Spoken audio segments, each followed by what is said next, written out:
I buried my daughter 31 years ago and never stopped grieving. Last Tuesday my phone rang at 2 a.m. Miss Harrison. This is Mercy General. Amanda Clark is here. She finally remembers who she is. My blood ran cold. Because I stood at Amanda's grave in 1993. Mrs. Harrison, your daughter wants to see you. 7 words. That's all it took to destroy 31 years of carefully constructed grief. It was 2:03 a.m. I'd been asleep beside my husband Caleb in our quiet house in Eugene, Oregon. The house where we'd learned to live with a ghost. The house where every room still carried the absence of the daughter we'd buried in 1995. Before we continue, thank you for being here. If you believe survivors deserve to have their voices heard, please consider subscribing. It's free and helps these stories reach others who need hope. Now let's see what happened next. My daughter is dead, I said into the phone, my voice automatic. Flat. I'd said it so many times it had become a reflex. Ma'am, I'm Dr. Rachel Winters from Mercy General Hospital in Portland. The woman in our care is Amanda Clark. She's 49 years old. She's been experiencing recovered memories for the past 72 hours. She remembers a house with a green front door. A mother who baked Dutch apple pie. A father who did terrible movie impressions. And she remembers a birthmark behind her right ear that her mother called her secret wings. I stopped breathing. The secret wings. Our secret. Mine and Amanda's alone. If she's alive, I whispered, then who did I bury? Dr. Winters was quiet for a moment. That's what we need to find out, Mrs. Harrison. But first, your daughter is asking for you. She finally knows who she is. The phone slipped from my hand. It hit the nightstand, clattered to the floor.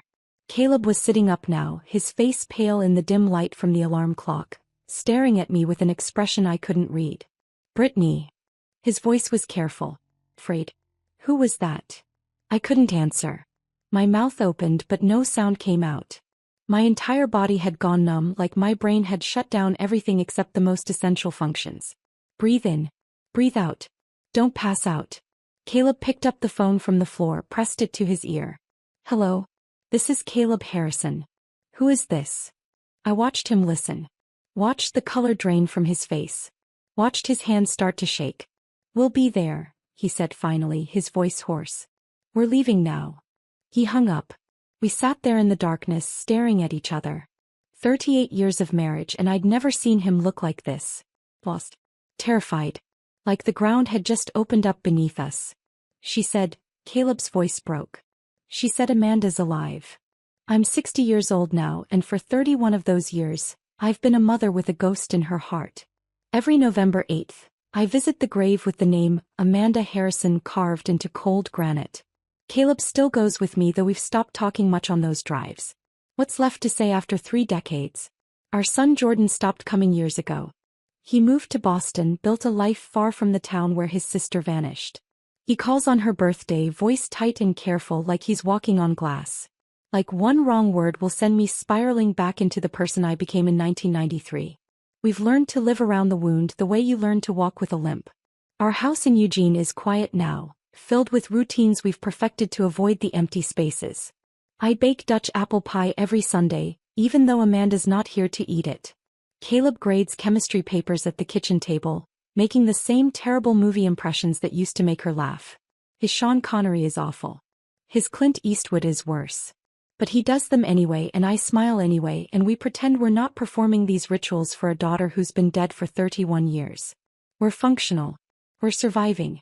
But we're not whole, and we stopped pretending we ever would be again. I need to get dressed, I heard myself say. My voice sounded far away, like it was coming from someone else's body.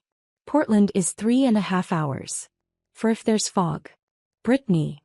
Caleb grabbed my hand. We've gotten calls like this before. He was right. 3 times over the years. 3 false alarms that had nearly destroyed us. In 1995, a woman called claiming she'd had psychic visions of Amanda in California. Caleb drove 18 hours based on nothing but desperation and found a girl who looked vaguely similar but wasn't our daughter. In 2001, a con artist called with details pulled from old news articles, asking for money to help Amanda come home. I almost wired $5,000 before our old detective talked me down. In 2008, an elderly woman with dementia kept calling, insisting every young person she saw was someone's missing child. Each time the hope had nearly killed us. Each time we'd had to rebuild ourselves from the disappointment. She knew about the secret wings, I said quietly. Nobody knows about that. Nobody. Caleb went very still. He knew what that meant. The secret wings were ours alone. A bedtime story I'd invented when Amanda was 4 years old and terrified she wasn't special enough, wasn't pretty enough, wasn't anything enough. I'd trace that tiny butterfly-shaped birthmark behind her right ear with my fingertip and whisper that she had secret wings. That butterflies were the bravest creatures because they transformed themselves completely. That she could fly anywhere in her dreams and I'd always be there to catch her if she fell. That detail had never been in police reports. Never mentioned to investigators. Never shared with reporters or grief counselors or anyone. How could a stranger know about that unless she was Amanda? "I'm coming with you," Caleb said, already reaching for his jeans. "No." I touched his face, felt the stubble on his jaw, the familiar shape of him. "Not yet. I need to see first. If it's real." I couldn't finish the sentence. The hope felt too dangerous, too fragile to speak into existence. He understood. After everything we'd survived together, he always understood. Caleb and I are different people than we were in 1993. The first 5 years after Amanda disappeared, we barely spoke. We just passed each other like strangers in our own home, both drowning in grief so overwhelming it became its own presence. A third person living in our house, suffocating us. I blamed him for not driving her to the library that night. He blamed me for the argument we'd had 3 days before she vanished, about whether she should defer her Berkeley scholarship to do environmental activism work for a year. She called me controlling. I'd called her naive. We'd both said things we couldn't take back. And then she was gone and I never got to say I was sorry. We almost divorced in 1997. Sat in a mediator's office with papers half signed before we both looked at each other and realized we were the only two people in the world who understood this specific flavor of devastation. So we stayed. We rebuilt something smaller, quieter, more fragile than what we'd had before. Now we hold hands during movies and sleep on opposite sides of the bed, careful not to take up too much space. We've learned not to mention Amanda's name unless it's a specific occasion. Her birthday, the anniversary of her disappearance, Thanksgiving when the absence screams loudest. Our friends stopped inviting us to things years ago. We became the couple people pitied but didn't want around. Living reminders that terrible things happen to good people. That your children can vanish between one breath and the next. That safety is an illusion we tell ourselves so we can sleep at night. My son Jordan is a stranger I gave birth to. He was 15 when Amanda vanished and I wasn't there for him. Not really. I was too consumed with searching, with drowning, with becoming someone I didn't recognize. Caleb tried to be there for him but he was drowning too. Jordan raised himself through high school. Went to college at MIT on the opposite coast. Built a careful life that doesn't include much of us. He married a woman named Claire we met exactly twice before the wedding. They have 2 children, Emma 7 and Michael 5, that we see mostly in Christmas photos and occasional video calls. Jordan video calls once a month. Asks about our health. Talks about his job as a software engineer in careful surface-level ways. He never asks how I'm really doing because he knows I'll lie and say I'm fine. There's this wall between us built from guilt and resentment and grief none of us know how to dismantle. I know he blames me for disappearing into my grief when he needed me most. I know he thinks I loved Amanda more than I loved him. He's not entirely wrong. That knowledge sits in my chest like a stone I can't swallow and can't spit out. I got dressed in the dark, pulling on jeans and a sweater with hands that wouldn't stop shaking. Caleb sat on the edge of the bed watching me, his face unreadable. "What if it's her?" he asked quietly. "Then we've been mourning the wrong person for 31 years, I said. Then someone else's daughter is in that grave with Amanda's name on it. The thought made me sick. Some other mother out there might have spent 3 decades searching, hoping, praying for news that would never come because we'd identified the remains as ours. Because the medical examiner had said they were 85% certain. 85%. What about the other 15? What if it's not her?" Caleb asked. "What if this is another?" "Then we survive it," I said. "Like we survived the others." But I didn't believe it. Not this time. Not with the secret wings. I grabbed my purse, my keys, checked my phone. 2:17 a.m. If I left now, I could be in Portland by 6. Maybe earlier if the roads were clear. Caleb walked me to the door, pulled me into his arms and held me like he was afraid I might disappear too. Call me, he whispered against my hair. The second you know. I don't care what time it is. I will. I love you, Britt. I love you too. I got into my car, started the engine, backed out of our driveway in the dark. And as I drove toward Portland on empty highways, I realized that no matter what I found at Mercy General Hospital, nothing would ever be the same again. Either my daughter was alive and everything I'd built my life on for 3 decades was a lie, or she was dead, and this was just another cruel trick the universe was playing on a mother who'd already lost everything once. I didn't know which possibility terrified me more. The highway stretched ahead of me, dark and endless. I kept the radio off. I needed silence to prepare myself for whatever waited at the end of this journey. I needed silence to remember how to breathe. Because somewhere in Portland, in a psychiatric unit at Mercy General Hospital, a woman who called herself Amanda Clark was asking for me. A woman who knew about the secret wings.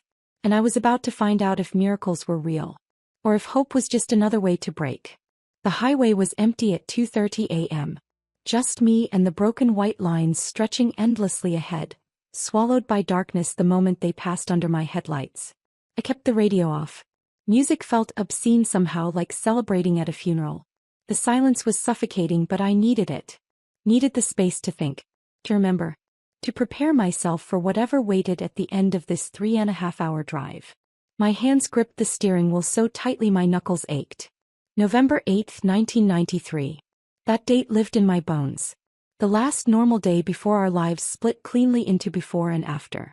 Amanda had been 18. Brilliant. Full of fire and conviction and that particular brand of teenage certainty that you're invincible, that the world will bend to your will if you just push hard enough. She'd been accepted to Berkeley with a full scholarship. Environmental law.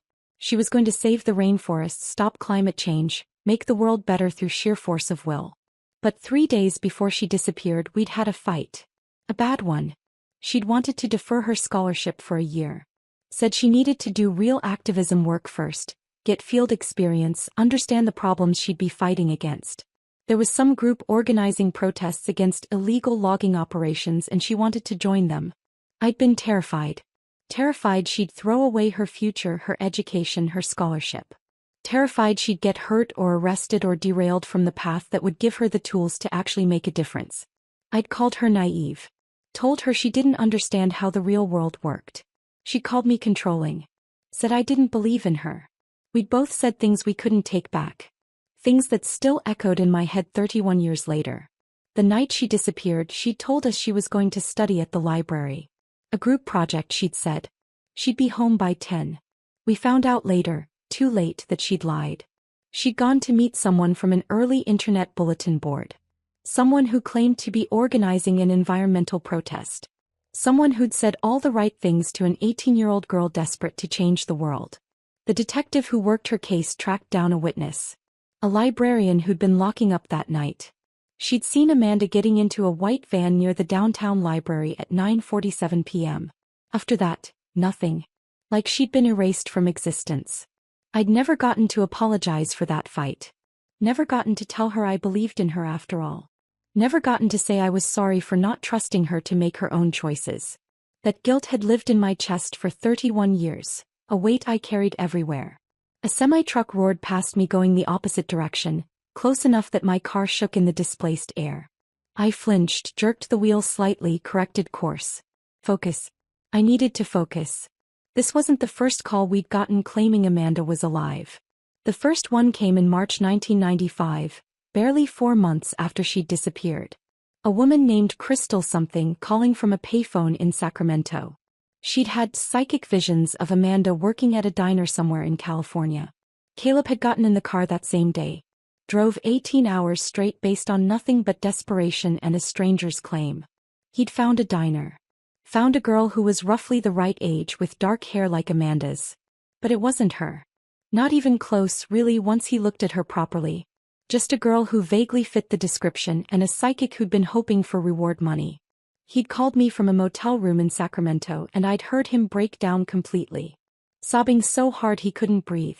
I'd stayed on the phone with him for 2 hours, both of us crying, both of us trying to figure out how to survive the disappointment.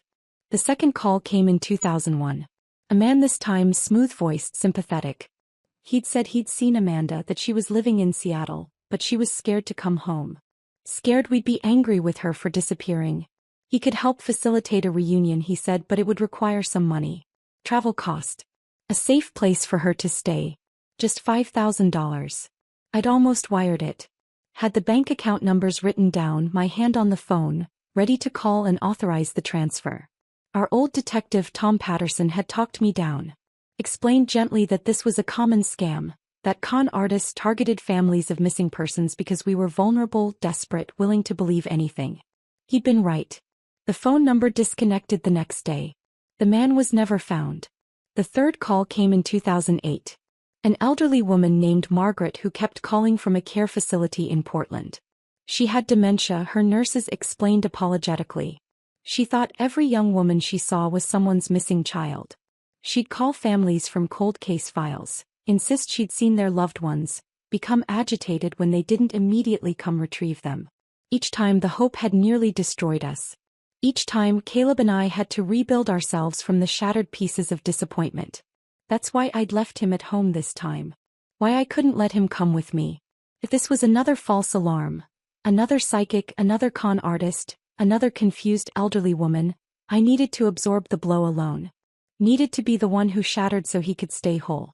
But the secret wings. That detail changed everything. How could anyone know about that unless they were Amanda? My exit appeared in the distance. Woodburn. I was making good time. No fog, barely any traffic. I'd be in Portland by 6 at this rate. Maybe earlier. My stomach churned. I'd thrown up twice already, had to pull over on the shoulder and heave into the gravel while semis roared past.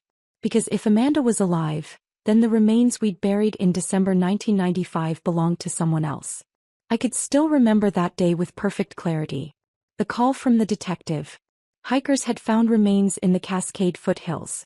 Female, approximately 18 to 20 years old. The forensic anthropologist estimated the body had been there at least a year, possibly 2. Dental records had been inconclusive. Too much decomposition. Too much damage from wildlife and weather. But there were other things. Fragments of a Berkeley sweatshirt. A silver bracelet that looked like one Amanda wore. A gift from her grandmother. Delicate chain with a small tree charm. A student ID card so weathered and damaged you could barely read it, but the partial name matched. The medical examiner had been careful. Professional. He'd said they were 85% certain the remains were Amanda's. 85%. Not 100. Not definitive. But close enough. We'd been so desperate for closure. So exhausted from 2 years of searching, of not knowing, of living in this horrible limbo where she might be dead or might be suffering somewhere and we couldn't help her. 85% had felt like enough. We'd held a funeral. I'd picked out a casket for remains that barely filled a small box. Stood at a grave with Amanda's name carved into granite and said goodbye. Promised her I'd tried everything. Promised her I'd never stop loving her. Promised her I'd live the rest of my life trying to be worthy of being her mother.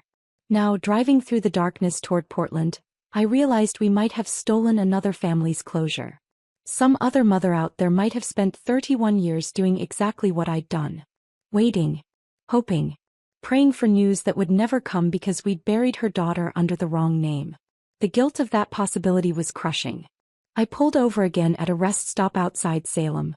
Stumbled to the bathroom and threw up until there was nothing left. Splashed cold water on my face. Stared at myself in the harsh fluorescent lighting.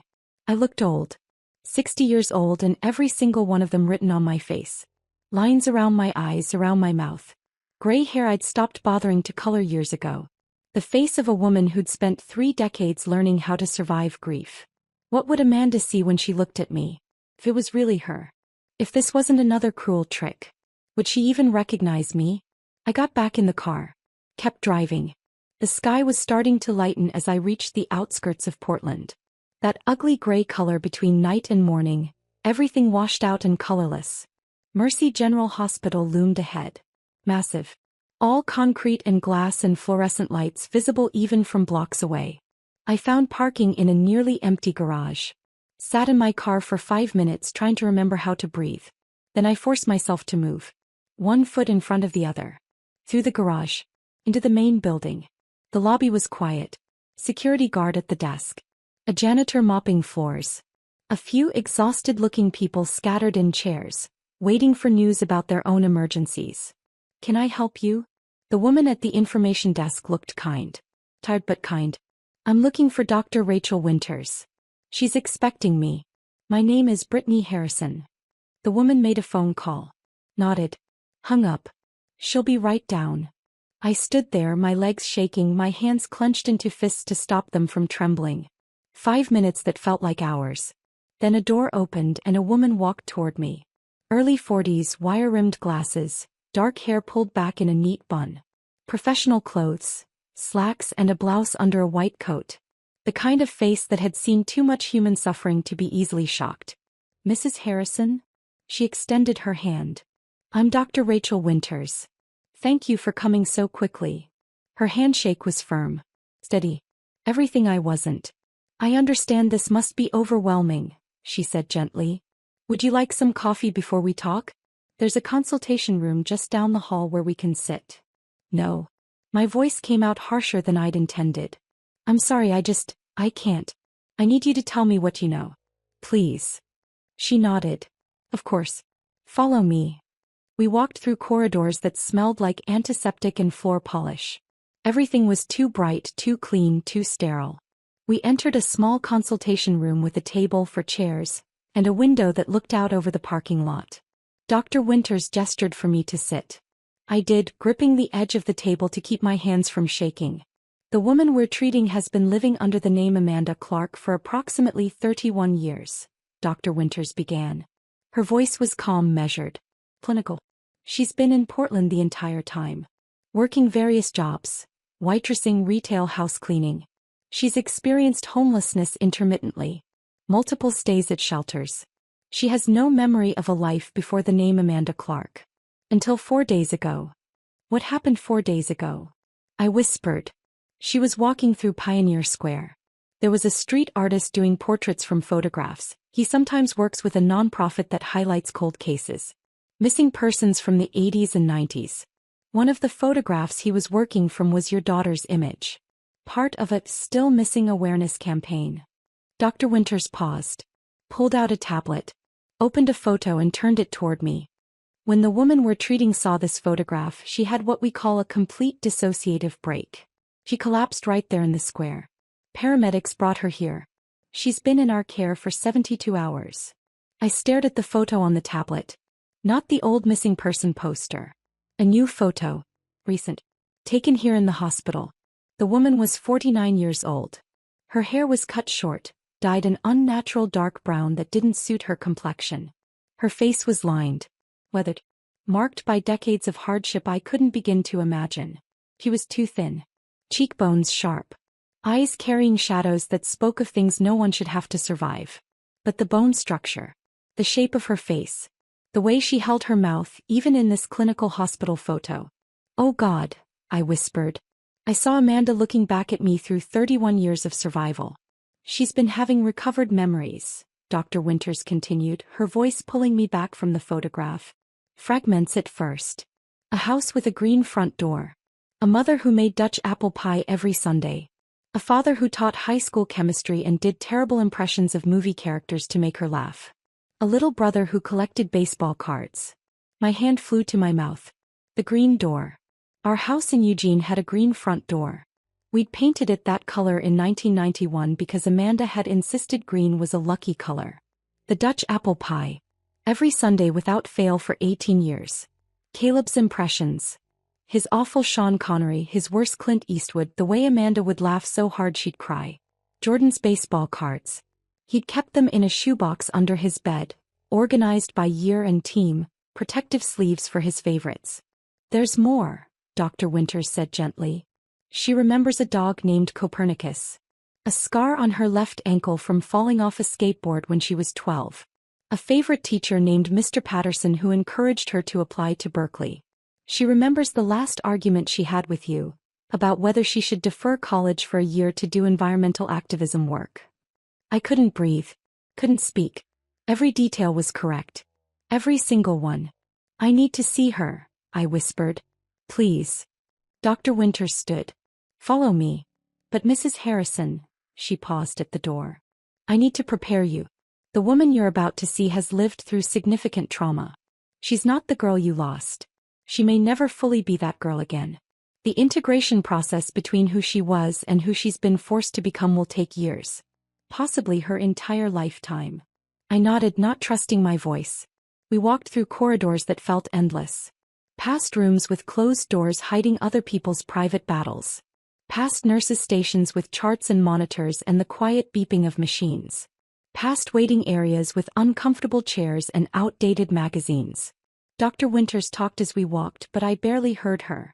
Something about dissociative identity, about trauma responses, about the brain's remarkable ability to protect itself by erasing memories too painful to carry. My heart was pounding so hard I thought I might collapse right there on the linoleum floor. We stopped outside a room marked 4C. Dr. Winters put her hand on my arm. Look me straight in the eye. She's terrified, she said quietly. Terrified you'll reject her. Terrified you'll blame her for disappearing. Terrified you won't want her back after all these years. She's convinced she's not worthy of being your daughter anymore. I wanted to say that was insane. That nothing in this world or any other could make me not want my daughter back. But my throat had closed completely. No sound would come out. Dr. Winters studied my face for a moment, then nodded. She opened the door. The room was small. Standard hospital setup. A bed with rails, a chair by the window, bland beige walls, fluorescent lights that made everything look slightly sickly. A window overlooking the parking lot where early morning light was just starting to break through the gray. A woman sat in the chair by the window. She stood when I entered. Slowly, like her legs might not hold her. She was 49 years old, not 18. I had to keep reminding myself of that. 49. She'd lived an entire adult lifetime without me. Her hair was cut short, choppy, like she'd done it herself with kitchen scissors.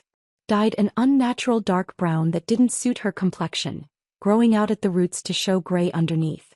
Her face was lined. Not just with age. I had lines too, laugh lines and crow's feet and the marks of 6 decades of living. Her lines were different. Deeper. Harsher. The kind that come from years of hardship and survival and things I couldn't begin to understand. She was too thin. Not the thin of someone who'd missed a few meals. The thin of someone who'd gone without for years. Her cheekbones were sharp, her collarbones prominent even under the oversized hospital clothes. Donated clothes, I realized. Sweatpants and a t-shirt that hung off her frame like they were made for someone else's body. She stood with her shoulders hunched, her arms wrapped around herself. Like she was trying to make herself smaller. Less noticeable. Less real. But her eyes. God, her eyes. Gray-blue with flecks of green. The exact color of the sky right before a storm. I used to stare at those eyes when I nursed her as a baby, amazed that I'd created something so beautiful. Direct and defiant even when she was terrified. Exactly like she'd been as a child. She looked at me. I looked at her. 31 years collapsed into nothing. Time folded in on itself. I was standing in a hospital room and also standing in her bedroom doorway watching her sleep when she was 5. I was standing at her grave saying goodbye. I was standing at our front door the night she didn't come home, waiting, praying, bargaining with a God I wasn't sure I believed in. Mom. Her voice was barely a whisper. Hoarse. Kitten. Broken. That single word demolished me. I'd imagined this moment 10,000 times in the first years after she disappeared. In my imagination I'd always been strong. Composed. The mother she needed me to be. I'd hold her and tell her everything would be okay. I'd be the rock she could lean on. Instead I stood frozen in the doorway, tears streaming down my face, my entire body shaking so hard I thought my bones might break. She took a hesitant step forward. Her legs wobbled slightly like she might collapse. She stopped. Swallowed hard. Tried again. I don't remember everything yet. The memories are coming back in pieces. It's like someone took my life and shattered it and I'm trying to put the pieces back together but some of them are missing and some of them don't fit and I don't know. She was talking too fast, words tumbling over each other, desperate and panicked. But I remember you, she said. I remember the secret wings. I remember you tracing the birthmark with your finger and telling me I could fly anywhere. I remember you singing Blackbird to help me fall asleep because I was afraid of the dark. I remember the way you always burned the popcorn on movie nights and Dad would tease you about it. I remember. Her voice cracked. Broke completely. I remember the last thing I said to you was that I hated you. And I didn't. I didn't hate you, Mom. I was 18 and stupid and I was so mad about the college argument and I said terrible things but I didn't mean them. I didn't hate you. The tears were streaming down her face now, her whole body shaking. I crossed the room in 3 steps. Pulled her into my arms before she could say anything else. She was stiff at first. Like she'd forgotten how to be held. Like she'd forgotten what it felt like to be safe. Then she collapsed against me and the sound that came out of her was something I'd never heard before. Not quite crying. Something deeper. More primal. The sound of someone who'd been holding themselves together for 3 decades finally allowing themselves to break. I held her while she sobbed. Felt her body shake against mine. Felt 31 years of survival and terror and things I'd never fully understand pouring out of her. He smelled wrong. Institutional soap. Medication. Decades I hadn't been there to witness. Not the strawberry shampoo she'd used in high school. Not the perfume she'd stolen from my dresser when she thought I wasn't looking. But the shape of her. The way she fit against me. The way her head still reached exactly to my shoulder even though she was too thin and I'd shrunk with age. That was right. That was muscle memory older than thought. Older than language. Mother and daughter. A bond that 31 years hadn't managed to sever. You're alive, I whispered into her hair. Baby, you're alive. That's all that matters. You're alive and you're here and I've got you. I've got you. I don't know how long we stood there. Long enough that my legs started to ache. Long enough that Dr. Winters quietly left the room, giving us privacy. Eventually Amanda's sobs quieted. Turned into hiccuping breaths. Then just shaky breathing. She pulled back slightly. Looked up at me with red, swollen eyes. I'm sorry, she whispered. I'm so sorry. I should have been more careful. I should have told you where I was really going that night. I should have. No. I cupped her face in my hands. No. You were 18 years old.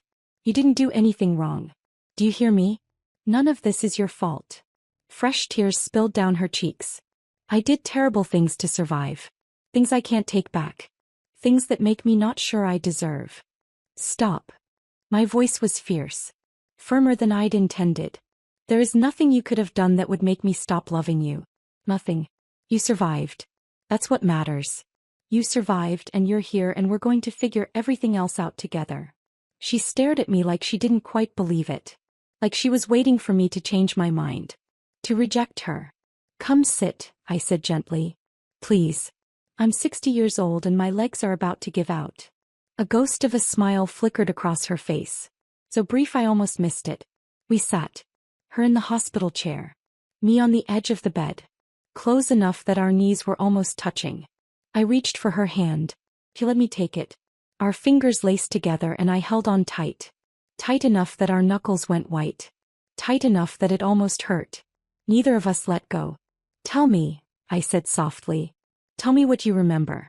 Whatever you can. Take your time. Amanda took a shaky breath.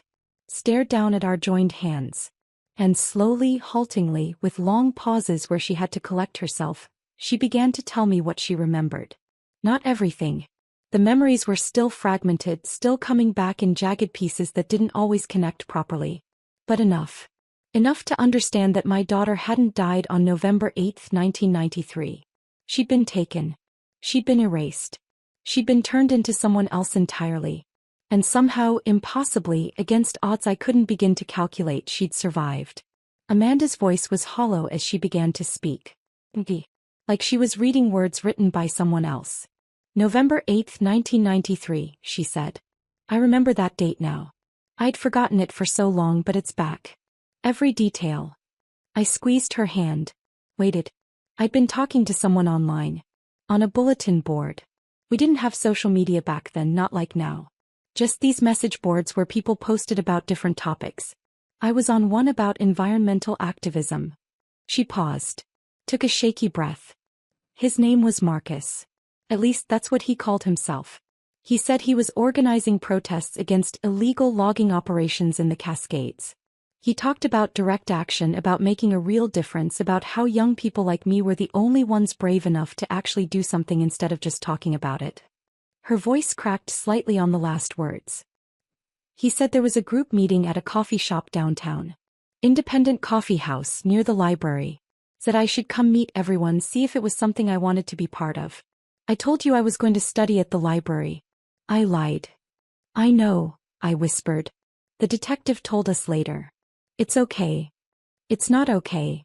Her voice was fierce suddenly. I agree. None of this is okay. I lied to you and because of that. Stop. I gripped her hand tighter. You were 18. You didn't do anything wrong. She shook her head but didn't argue. Just kept talking. When I got to the coffee shop, it wasn't just Marcus. There were 3 people. A woman, maybe mid-30s with short blonde hair. And 2 men. One was older, 40s maybe. The other was younger, closer to my age. Her hands started shaking. I held them steady. They were so nice. So friendly. They bought me coffee. They talked about all these amazing actions they'd done. Tree-sitting, road blockades, protests at corporate headquarters. They made it sound exciting. Important. Like I could actually make a difference. Amanda's voice dropped to barely a whisper. They said there was an action happening that night. Not a protest, something more direct. They were vague about the details, but they made it sound urgent. Important. They said they could use another person, especially someone young who looked innocent. I'd be perfect for it, they said. She pulled her hand away from mine. Wrapped her arms around herself. They offered me a ride. Said the location was about an hour outside the city. I should have said no. I should have asked more questions. I should have called you and told you where I was going. But I was 18 and stupid and so sure I was invincible. Her voice broke completely. I got in their van. The silence that followed was crushing. The next thing I remember clearly is waking up in a basement. Concrete floor. No windows. A mattress on the ground. And 2 other girls. Both around my age. Both terrified. I felt bile rise in my throat. Forced it down. I don't remember everything after that. It's like my brain just shut down. Fragmented. Dr. Winters says it's a trauma response. Dissociation. My mind protecting itself from things too horrible to process. Amanda's eyes were unfocused, staring at something I couldn't see. We were moved. I don't know how many times. Different houses. Different rooms. Sometimes there were other girls. Sometimes it was just me. Time stopped meaning anything. Days blurred into weeks. Weeks into months. Maybe years. I couldn't tell anymore. Her voice was mechanical now. Clinical. Like she was describing something that had happened to someone else. They gave me new identification. Social security card. Birth certificate. Driver's license. All with the name Amanda Clark. They said I was Amanda Clark now. They said my family had stopped looking for me. That they'd held a funeral. That I was dead to everyone who'd ever loved me. I felt tears streaming down my face but didn't wipe them away. They said if I ever tried to remember who I'd been before, if I ever tried to contact my family, they'd kill you. They'd kill Dad. They'd kill Jordan. They'd make sure everyone I'd ever loved suffered because of me. Her voice cracked. So I stopped trying to remember. I just let it go. Let her go. The girl I'd been. Because keeping her alive meant putting you in danger and I couldn't do that. So I became Amanda Clark instead. She looked at me finally. Her eyes were swimming with tears. For 31 years I was nobody. A ghost. I worked whatever jobs I could get. Waitressing. Cleaning houses. I was homeless for a while. Stayed in shelters. Slept on couches belonging to people I barely knew. I survived, but I wasn't living. I was just existing. Oh baby, I whispered. I'm so sorry. I'm so sorry we couldn't find you. It's not your fault. Her voice was fierce. None of this is your fault. You didn't do this to me. They did. She took another shaky breath. About 5 years ago things started changing. I'd have these dreams. About a house with a green front door. About baking pie with a woman whose face I couldn't quite see. About a man doing terrible movie impressions that made me laugh. About a little boy with baseball cards. She wiped tears from her face with the back of her hand. I thought I was going crazy. Amanda Clark didn't have those memories. Amanda Clark didn't have a family. Amanda Clark appeared fully formed at 18 years old with no past. But the dreams kept coming. And slowly they started feeling less like dreams and more like memories. Amanda stood up suddenly. Walked to the window. stared out at the parking lot below. 4 days ago I was walking through Pioneer Square. There was a street artist there. He does portraits from photographs sometimes. Works with some non-profit that highlights cold cases. She turned to face me. One of the photographs was me. My 18-year-old face. Part of some still missing awareness campaign. When I saw it, her whole body started shaking. It was like someone flipped a switch in my brain. Everything came flooding back at once. My real name. Your face. Dad's voice. Jordan as a kid. Copernicus sleeping at the foot of my bed. The fight we had about deferring college. The way you always burned the popcorn. The secret wings. She wrapped her arms around herself, like she was trying to hold herself together. I collapsed right there. Screaming. I couldn't breathe. Couldn't think. 31 years of memories hitting me all at once. People called an ambulance. They brought me here. Dr. Winters has been helping me piece it together, but it's like trying to reassemble a person who's been shattered into a million pieces. I stood up, crossed to where she stood, put my arms around her from behind and held her while she cried. You remember Copernicus? I asked softly after a while. She nodded against me. He was the best dog. He'd always steal food off the counter when he thought no one was looking. A shocked laugh escaped me. I'd forgotten that. He stole an entire chicken once, Amanda said, and there was the ghost of a smile in her voice. Right off the table at Thanksgiving. Dad chased him around the yard for 20 minutes. We had to order pizza, I remembered. Jordan thought it was the best Thanksgiving ever. Amanda turned in my arms. Looked up at me with red, swollen eyes. Jordan, she whispered. My little brother. Is he? He's alive. He's in Boston. He's married. Has 2 kids. I touched her face gently. You're an aunt. Fresh tears spilled down her cheeks. I missed his whole life. I know. But he's going to want to see you. When you're ready. She nodded. Then something seemed to occur to her. Mom, she said slowly. If I'm alive, if I've been alive this whole time, then who did you bury? The question I'd been dreading. We don't know yet, I said quietly. The remains will need to be re-examined. Dr. Winters said they'll do DNA testing. Try to identify whoever. I couldn't finish. Amanda's face crumpled. Some other family has been waiting for answers while I was alive. Some other mother has been. Stop, I said firmly. That is not your fault. None of this is your fault. She looked at me with those eyes that had seen too much, survived too much. I hummed Blackbird in the shower this morning, she said suddenly. I didn't even realize I was doing it until Dr. Winters mentioned it. You used to sing that to me every night. You were afraid of the dark, I remembered. It was the only thing that helped you sleep. I still am, she whispered. Afraid of the dark. Afraid of basements. Afraid of white vans. Afraid of so many things. I pulled her close again. Held her tight. We're going to get through this, I promised. Together. However long it takes. She didn't answer. Just held on to me like I was the only solid thing in a world that kept shifting beneath her feet. Maybe I was. Dr. Winters knocked softly on the door about 20 minutes later. Amanda and I were still holding each other, neither of us quite ready to let go. I'm sorry to interrupt, Dr. Winters said gently. But Mrs. Harrison, there are some practical matters we need to discuss.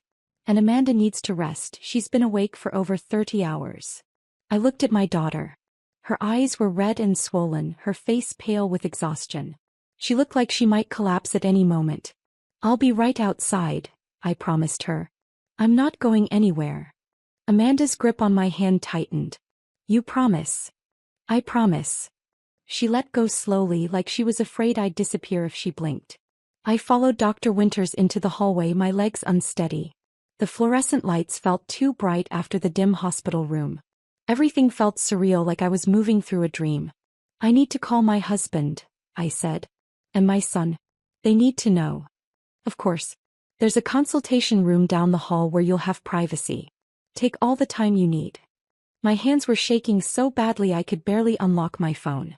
I had 17 missed calls from Caleb. 3 voicemails. A dozen text messages asking if I was okay, asking what was happening, asking if he should come. I called him. He answered before the first ring finished. Brittany. His voice was raw. desperate. Please tell me. It's her. The words came out broken. Caleb, it's really her. It's Amanda. The sound he made wasn't quite a sob, wasn't quite a gasp. Something in between. Are you sure? Are you absolutely? I'm sure. Tears were streaming down my face again. She knew things, Caleb. Things nobody else could know. The secret wings. Copernicus. The argument about college. She remembered the Thanksgiving he stole the chicken off the table. I heard him break down completely on the other end. Heard him trying to speak and failing. Heard 31 years of grief pouring out of him. Is she okay? He finally managed. Is she hurt? She's alive. She's been through, my voice cracked. She's been through things I can't even begin to understand. But she's alive, Caleb. Our daughter is alive. I'm coming. I'm leaving right now. I'll be there in 3 hours. Drive carefully. Please. I need you to get here safely. I love you, Britt. I love you too. I hung up. Stared at my phone. I needed to call Jordan. It was 7:15 a.m. on the East Coast. He'd be getting Emma and Michael ready for school. Following the same morning routine he'd built, 3,000 miles away from the family that had fallen apart when his sister disappeared. I called him. It rang 4 times before he picked up. Mom. His voice was immediately concerned. What's wrong? It's like 4 in the morning there. I'm in Portland. At a hospital. I took a shaky breath. Jordan, your sister is alive. The silence stretched so long I thought the call had dropped. What are you talking about? His voice was carefully controlled. Too controlled. Amanda's dead. We buried her in 1995. We buried someone else. We didn't know. The medical examiner made a mistake. But she's here, Jordan. She's been living in Portland this whole time with no memory of who she was. Until 4 days ago. Mom. His voice was tight now. Strained. Is this another? We've been through this before. The psychic. The con artist. That woman with dementia. I can't. It's real. I cut him off. She knows things. Private things. Family things. Things no stranger could know. I heard him say something muffled to Claire. Heard her voice responding. Heard him walking, a door closing. Are you sure? He asked quietly. Are you absolutely sure this time? I'm looking at her face right now in my mind and I see your sister. I see the girl who used to read you bedtime stories and threatened to beat up anyone who messed with you. I see her, Jordan. His breath hitched. Does she remember me? She remembered your baseball card collection. She remembered protecting you. She asked about you the second she could form words. I heard him crying. My son who'd built walls so thick around his grief that I'd almost forgotten he knew how to cry. I'll get on the first flight out, he said. I'll be there tonight. Tell her. His voice broke. Tell her I'm coming. Tell her I never stopped missing her. I will. After I hung up, I sat in that consultation room for a long time, trying to process everything that had happened in the past 5 hours. At 2:03 a.m. I'd been asleep in my bed. Now it was barely 8 in the morning and my entire world had been turned inside out. Dr. Winters found me there 20 minutes later. Mrs. Harrison, do you feel up to discussing next steps? I nodded, though I wasn't sure I felt up to anything. We sat across from each other at a small table. Dr. Winters had a file folder in front of her. Official looking. The kind that holds documents that change lives. First, we'll need to do DNA testing, she began. To officially confirm Amanda's identity. It's a formality at this point. I don't doubt who she is, but it's necessary for legal purposes. We can do that today. How long for results? With expedited processing, about a week. Maybe less. A week. 7 more days of existing in this strange limbo between impossibility and confirmation. There will also need to be interviews with law enforcement, Dr. Winters continued. The FBI has a task force that deals with trafficking cases. They'll want detailed testimony from Amanda about what she remembers. Names, locations, descriptions of the people involved. Any information that might help them find other victims or prosecute perpetrators. The thought of Amanda having to relive her trauma for strangers made me feel sick. Will she have to? I asked. Testify, I mean. That will be her choice. No one can force her. But the information she has could potentially save other lives. Help find other missing girls. Bring people to justice who've been operating for decades. I nodded slowly, understanding the weight of what Amanda would have to carry. She'll need intensive therapy, Dr. Winters went on. What Amanda is experiencing is called complex PTSD.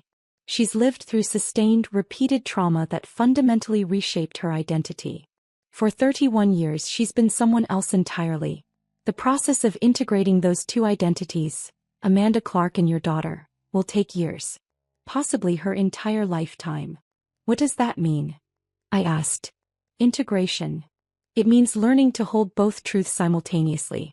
That she is Amanda Clark with all the experiences and survival skills that identity required. And that she is also your daughter with all the memories and connections that identity holds. It means processing decades of trauma while also processing the grief of everything she lost. It won't be linear. She'll have good days and terrible days. Breakthroughs and setbacks. Dr. Winters leaned forward slightly, her expression serious. Mrs. Harrison, I need you to understand. The woman in that room is not the 18-year-old girl you lost.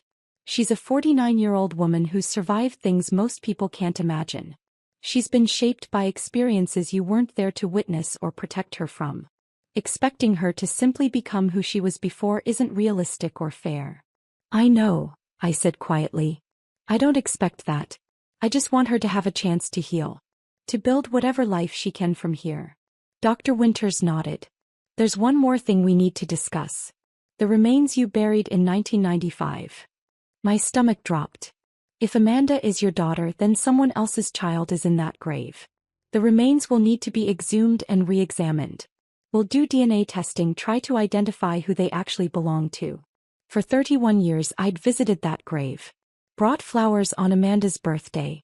Sat on the grass and talked to her about Jordan's life, about Caleb's retirement, about the grandbabies she'd never meet. Now I had to face the reality that it had never been Amanda lying there. It had been someone else's daughter. Someone else's sister. Someone else's friend. There's another family out there, I said slowly. Another mother who's been waiting. Possibly. The remains might match someone in the missing persons database. Or they might not. We may never know who she was. The guilt was crushing. Some family had spent 3 decades in the same hell we'd lived through, except they'd never gotten closure. Never gotten answers. Because we'd taken their daughter and buried her under the wrong name. I want to know, I said firmly. As soon as you identify the remains, I want to know. If there's a family still searching, I need to tell them. They deserve that. Dr. Winters studied my face for a moment. That's very compassionate of you. Most people in your position would just want to move forward, not look back. How can I move forward knowing another mother is still waiting? I asked. Knowing she might be visiting an empty grave the way I thought I was doing for 31 years? Dr. Winters nodded slowly. I'll make sure you're notified as soon as we have information. I stood up. My legs were unsteady, my whole body exhausted. Can I go back to her now? Of course. But Mrs. Harrison, Amanda needs to rest. She's been awake for over 30 hours and her body and mind are both exhausted. She'll sleep most of the day, which is exactly what she needs. I walked back to room 4C. Pushed the door open quietly.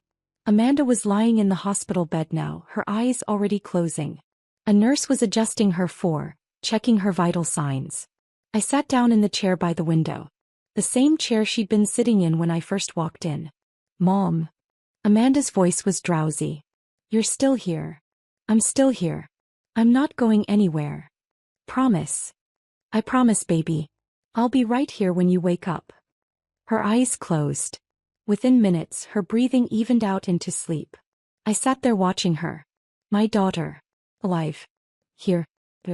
And I wondered how we were going to survive rebuilding a life that had been destroyed 31 years ago. But I knew one thing with absolute certainty. We would survive it. We'd already survived the worst. Everything else was just details. Caleb arrived at the hospital just before noon.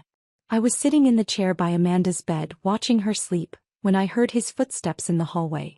Fast. Urgent. Like he'd been running.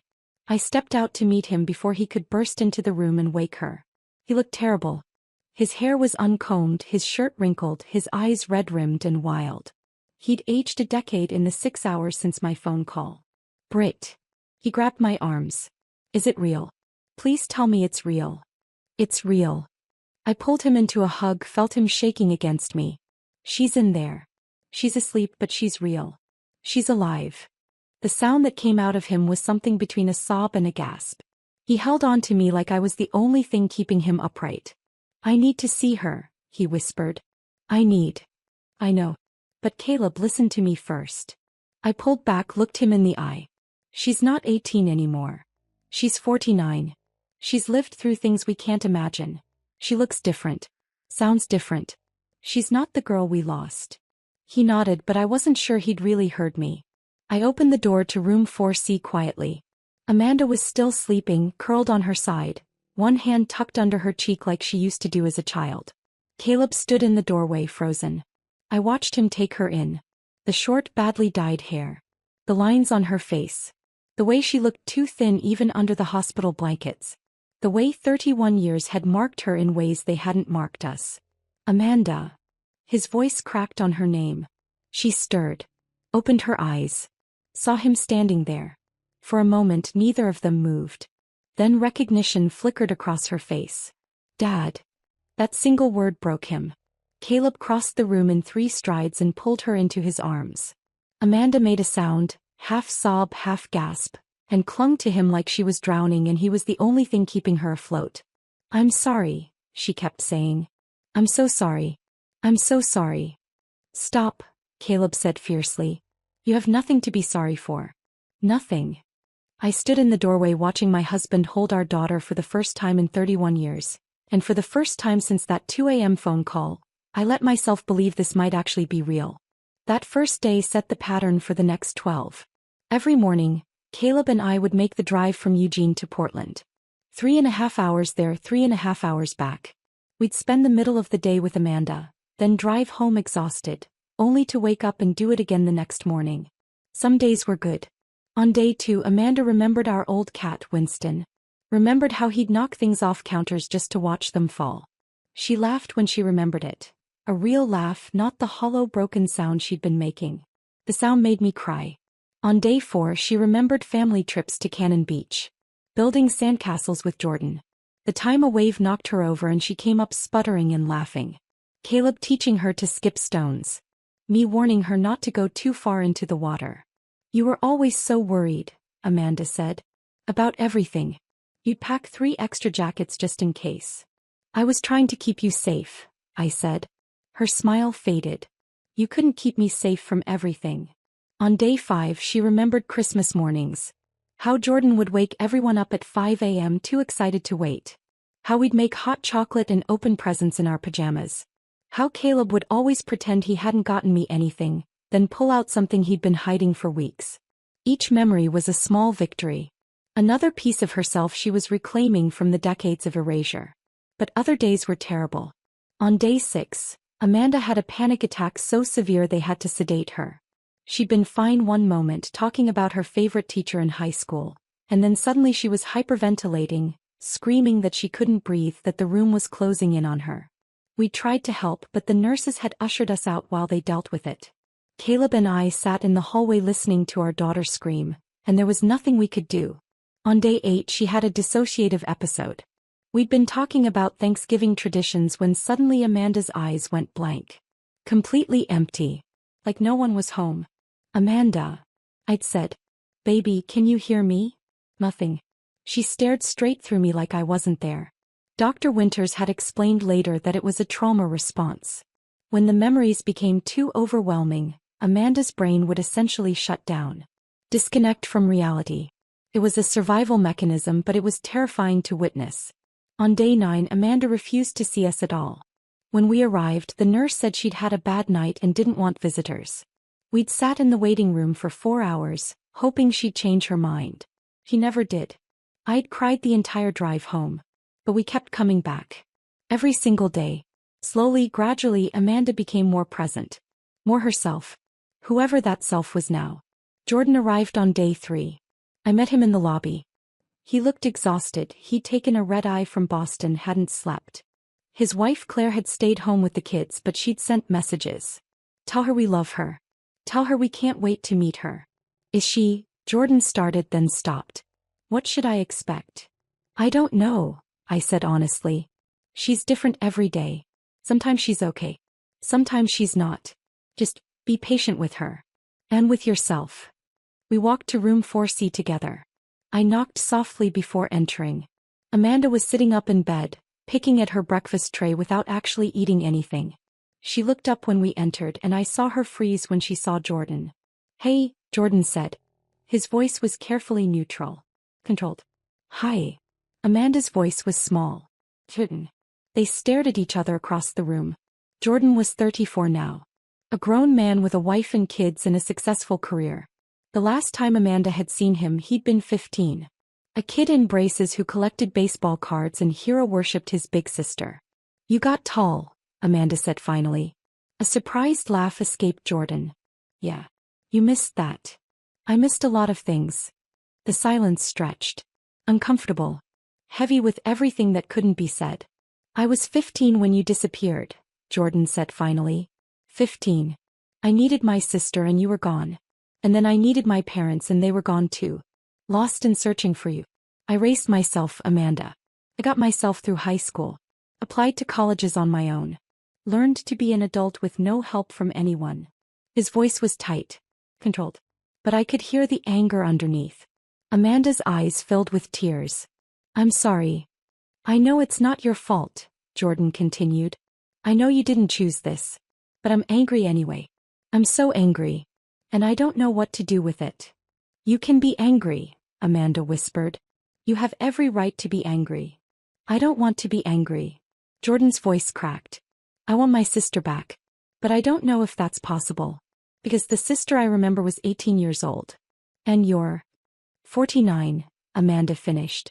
"I'm 49 and I've lived an entire life you know nothing about and you've lived an entire life I wasn't there for. And I don't know how to fix that." "Maybe we can't fix it," Jordan said. "Maybe we just have to start over." They didn't hug that day. Didn't touch at all. But Jordan pulled a chair close to the bed and sat down. And they talked for 3 hours. About Jordan's life, his wife, his kids. About his job as a software engineer. About the life he'd built 3,000 miles away from the family that had fallen apart. Amanda listened to all of it, tears streaming down her face, mourning everything she'd missed. When Jordan left, he squeezed her hand. Brief, tentative, but real. "I'll come back tomorrow," he said. "Okay," Amanda whispered. It wasn't forgiveness. It wasn't reconciliation. But it was a start. On day 12, Dr. Winters called us into her office. Amanda sat between Caleb and me, our hands clasped together so tightly our fingers had gone numb. Jordan sat on Amanda's other side, his jaw tight with tension. Dr. Winters looked at us across her desk. Her expression was unreadable. For one terrible moment I thought she was going to tell us it wasn't a match. That Amanda was delusional. That we'd let ourselves hope for nothing. Then she smiled. "It's definitive," she said. "The DNA test confirms that Amanda is your biological daughter." The relief was so overwhelming I thought I might pass out. The room tilted. I gripped the arms of my chair to keep from falling. Caleb made a sound like he'd been punched in the stomach. Amanda started sobbing. Jordan put his head in his hands. We held each other in that small office, crying, laughing, unable to form coherent words. For the first time in 31 years I let myself believe in miracles. Then Dr. Winters cleared her throat gently. "There's something else," she said. "The remains from 1995 have been identified through DNA. Her name was Sarah Whitmore. She went missing from Seattle in 1994. She was 19 years old.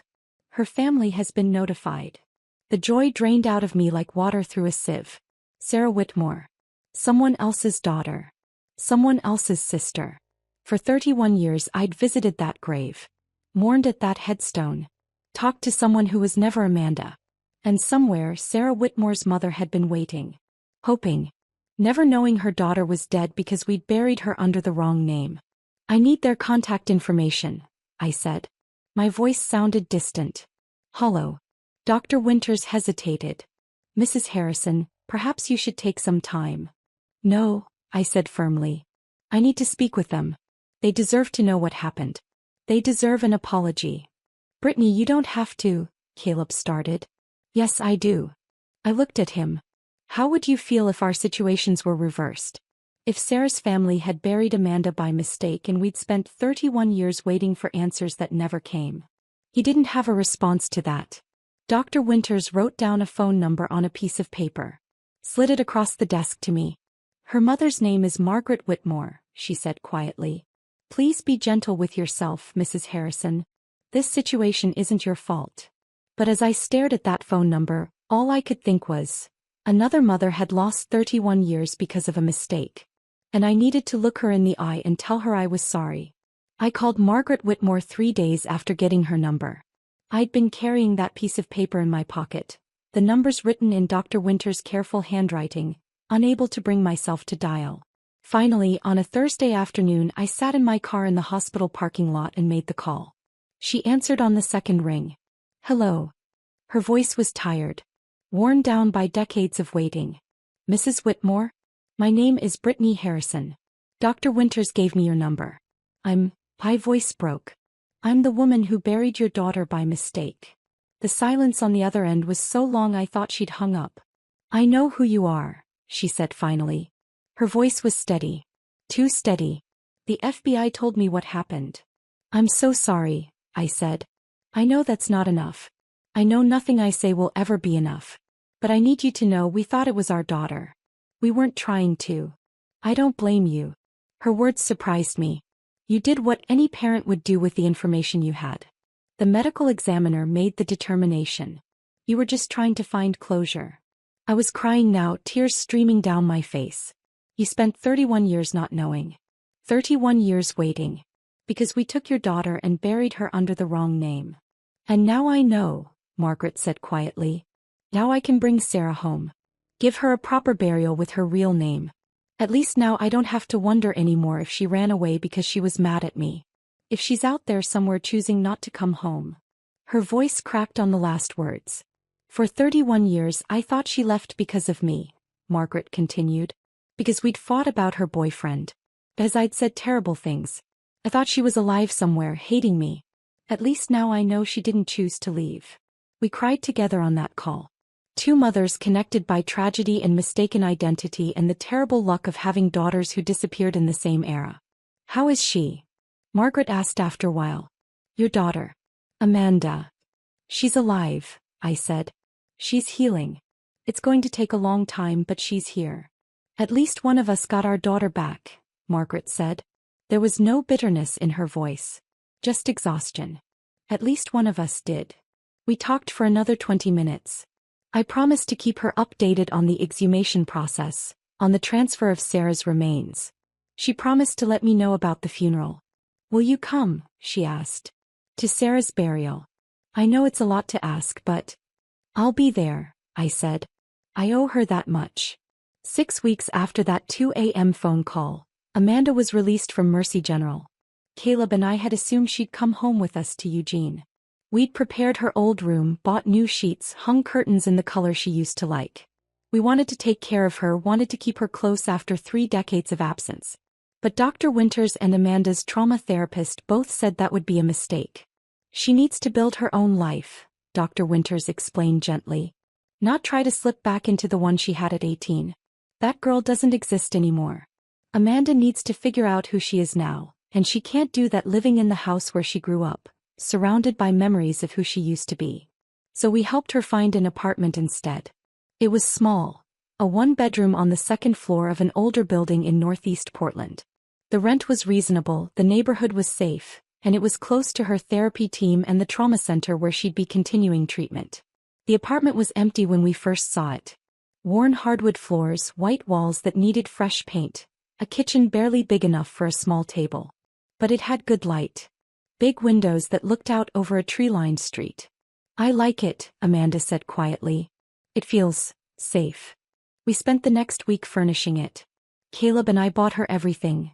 Dishes, towels, a comfortable bed, a couch that actually looked decent.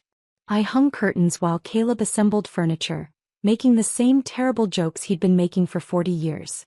Why did the furniture maker go to therapy? He asked while struggling with an IKEA bookshelf. Amanda looked up from unpacking kitchen supplies. Why?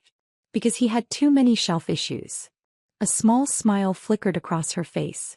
Brief, uncertain but real. That's terrible, Dad, she said.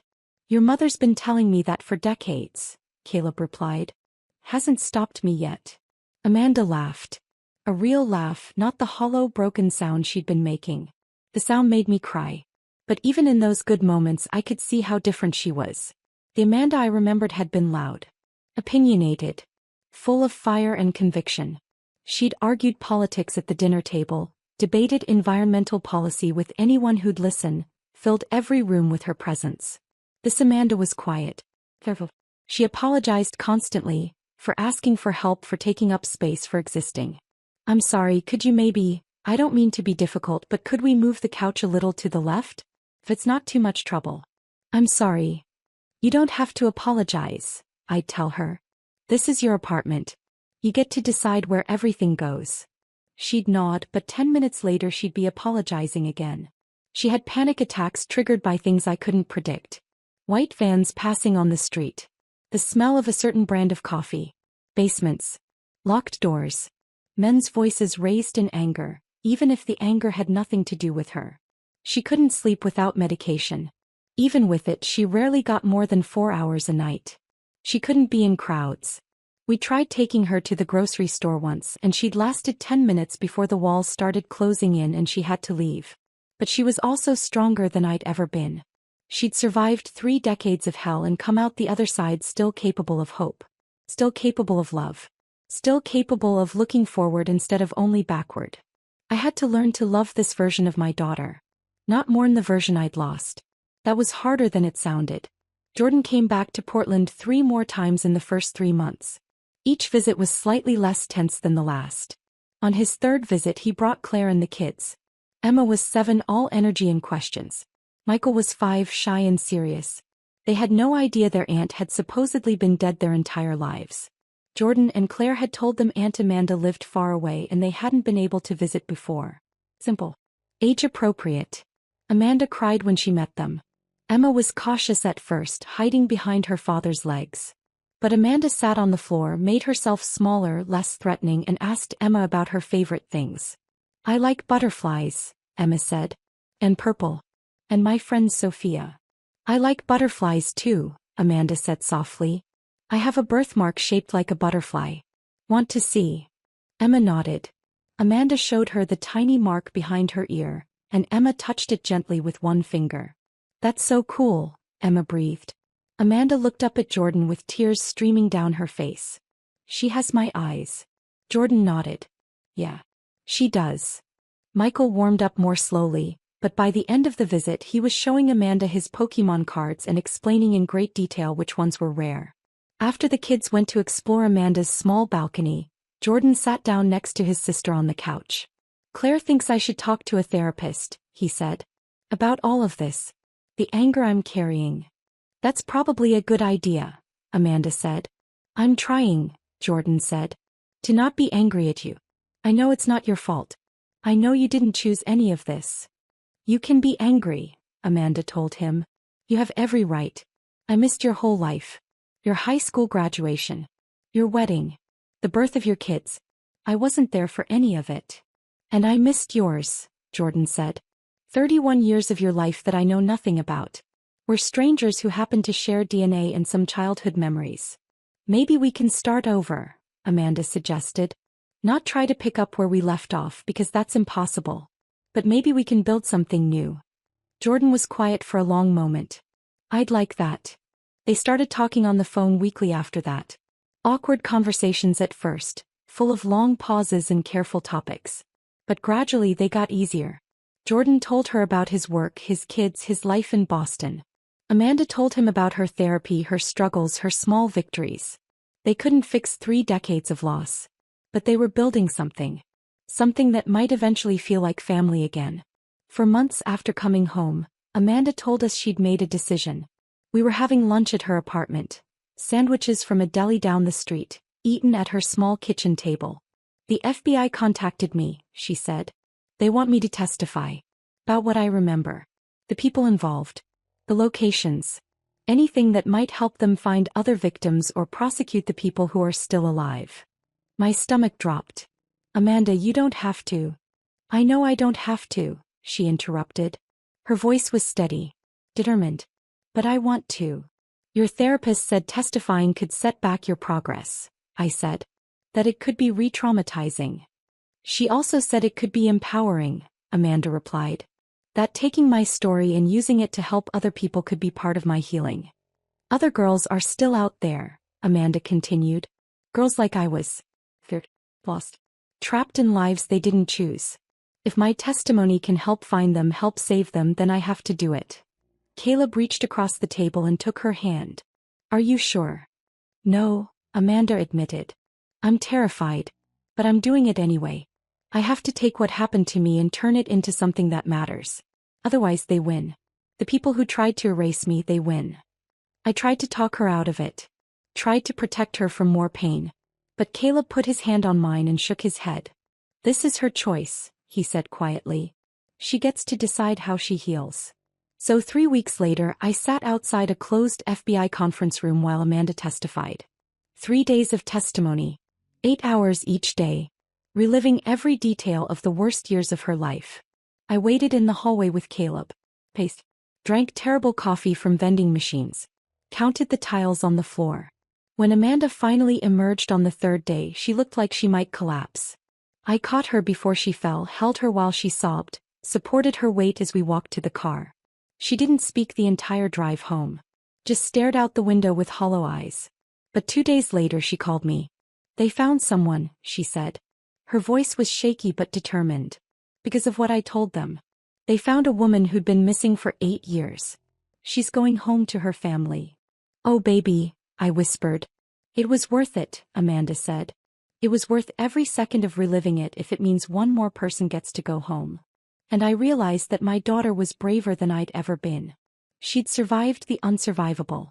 And now she was fighting to make sure no one else had to. 8 months after Amanda came home, she called me on a Tuesday afternoon. Mom, I did something and I need to tell you about it before you see it online. My stomach dropped. What happened? Are you okay? I'm fine. I'm more than fine actually. I enrolled in classes. Online courses through Portland State. I want to finish my degree. I sat down on the couch processing. Your degree. The one I started 31 years ago. Environmental law. She paused. Well, not environmental law anymore. Social work. I want to help trafficking survivors. I want to become an advocate. Amanda, I didn't know how to finish. That's wonderful. But are you sure you're ready? Your therapist said. My therapist said I should focus on my own healing first, Amanda interrupted. And I am. But part of my healing is taking what happened to me and turning it into something that matters. I've been a victim for 31 years, Mom. I'm done being a victim. I want to be a survivor who helps other people survive.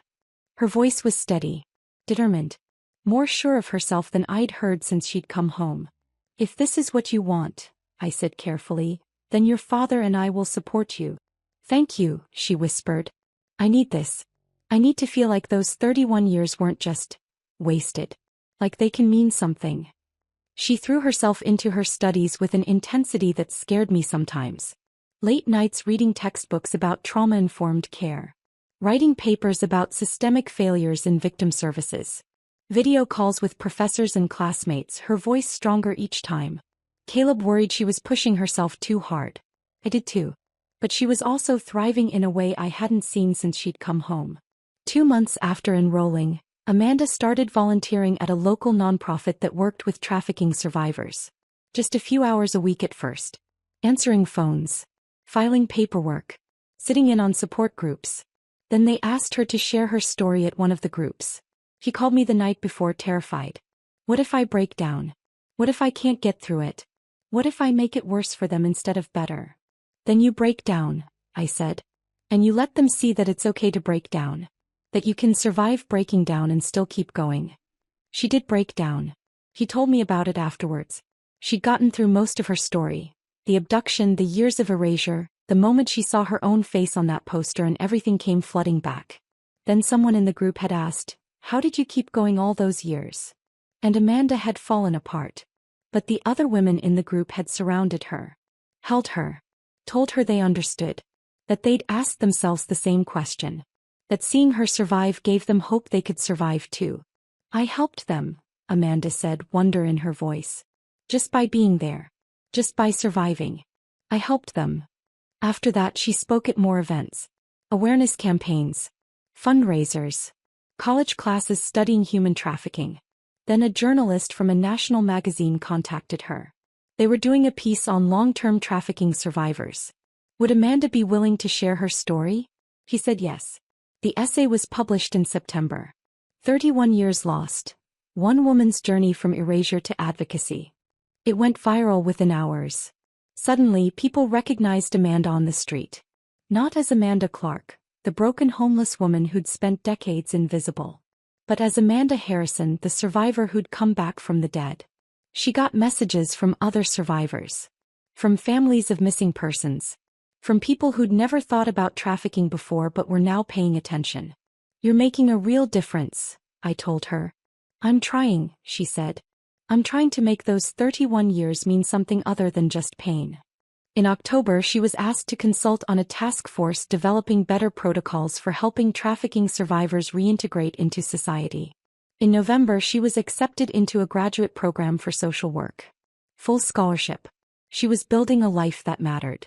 A life that would have been impossible if she'd stayed the girl she'd been at 18. And I realized that was its own kind of revenge. Not destruction. Not making the people who'd hurt her suffer. But refusing to let them win. Refusing to stay buried. Building something so meaningful from the ruins that it rendered all those years of darkness powerless. On a clear Sunday morning in July, 10 months after that first phone call, Amanda invited us over for breakfast. She met us at the door and I barely recognized her. Her face had filled out. She looked healthy. Her hair had grown out past her shoulders, showing the natural auburn color I remembered from her childhood. She wore jeans and a simple t-shirt that actually fit properly, not the oversized donated clothes she'd been hiding in. She looked like herself. Not the 18-year-old who'd disappeared. Not the broken woman who'd emerged from 31 years of trauma. Someone new. Someone who'd integrated all the pieces of who she'd been forced to become and was building something whole from the fragments. Come in, she said, smiling. I made breakfast. Well, I tried. Fair warning, the pie might be a disaster. Dutch apple pie. Our Sunday tradition from before. We sat at her small kitchen table, the same one Caleb had assembled months ago. The apartment looked different now. More lived in. Personal. Photos on the walls. Some old ones we'd given her, some new ones from the past few months. Books on the shelves. A plant in the window that was actually alive. The pie was slightly overdone, the crust a bit too brown on the edges. It was perfect. This tastes like home, Caleb said, his voice thick. Amanda smiled. A real smile that reached her eyes. I called Grandma's sister. Aunt Linda. She still had the exact recipe written in Grandma's handwriting. She mailed it to me. You called Linda? Asked, surprised. I've been calling a lot of people, Amanda said. Trying to reconnect with family. I talked to Aunt Linda for 2 hours. She remembered me as a kid. Told me stories I'd forgotten. It was nice. To hear about myself through someone else's eyes. To know I existed before I was Amanda Clark. He took a bite of pie. I have some news. I wanted to tell you in person. Caleb and I exchanged glances. I've been accepted into a graduate program. Portland State. Social work with a focus on trauma and victim advocacy. I start in September. Amanda, that's incredible, I said. There's more. I've been asked to join a task force. They're developing new protocols for helping trafficking survivors reintegrate. The task force wants input from actual survivors, not just academics and law enforcement. They asked me to consult. Her voice was steady. Proud. I'm also writing a book, she continued. A memoir. My literary agent thinks it could really make a difference. Help people understand what long-term trafficking looks like. How survivors can rebuild. Caleb reached across the table and took her hand. You're incredible. You know that. I'm trying, Amanda said. I'm trying to take what happened to me and turn it into something that helps other people. So those 31 years weren't just lost. So they can mean something. They mean you survived, I said fiercely. That's enough. You don't have to turn your trauma into productivity to make it worthwhile. I know, Amanda said. But I want to. For me. Not because I have to prove anything, but because it feels good to help. To take the worst thing that ever happened to me and use it to make sure it happens to fewer people. She looked at both of us across the table. I've been thinking about the secret wings, she said suddenly. Do you remember Mom? Telling me I could fly anywhere in my dreams. I nodded, unable to speak past the lump in my throat. I think I'm ready to fly now, Amanda said. Not in my dreams. For real. I'm ready to build a life. A real life. Not just surviving but actually living. Caleb's eyes filled with tears. Then that's what we'll help you do. However long it takes. We're not going anywhere. I looked at my daughter across that kitchen table. This woman who'd been stolen at 18 and returned at 49. This woman who'd spent 31 years erased, turned into someone else, forced to forget she'd ever been my daughter. This woman who'd seen her own face on a poster and had her entire identity shatter and somehow, impossibly, put herself back together. We'd lost 31 years. We'd buried the wrong girl. We'd mourned someone who was still alive, still fighting, still refusing to be defeated. But we had now. We had this moment. This pie that was slightly overdone but tasted like redemption. This small apartment that Amanda had turned into a home. This woman who'd survived the unsurvivable and was choosing to live fully anyway. I went to Sarah Whitmore's funeral, I said quietly. Margaret invited me. I thought you should know. Amanda nodded. How was it? Sad. But also, there was closure. Margaret got to bury her daughter under her real name. Got to say goodbye properly. He thanked me. For calling her. For making sure Sarah got her identity back. I'm glad, Amanda said. No one should be buried under the wrong name. Everyone deserves to be remembered as themselves. She smiled slightly. I used to think about that. When I was Amanda Clark. I'd wonder if anyone would remember me when I died. If anyone would care. Or if I'd just disappear and no one would even notice. We would have noticed, I said fiercely. Even when we thought you were gone, we noticed your absence every single day. I know that now, Amanda said. I'm starting to really believe it. We sat there for a long time. Eating overdone pie. Talking about nothing and everything. Making plans for Thanksgiving, for Christmas, for Jordan's next visit with the kids. Building a future from the pieces of a past that had been shattered. And I realized this was Amanda's revenge. Not against any specific person.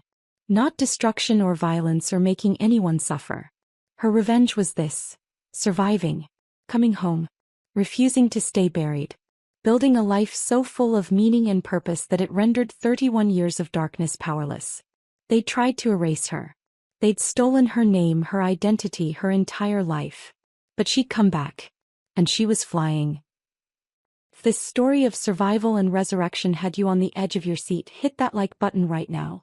My favorite part was when Amanda saw her own face on that missing persons poster and everything came flooding back. What was your favorite moment? Drop it in the comments below. Don't miss more powerful stories like this. Subscribe and hit that notification bell so you never miss an upload.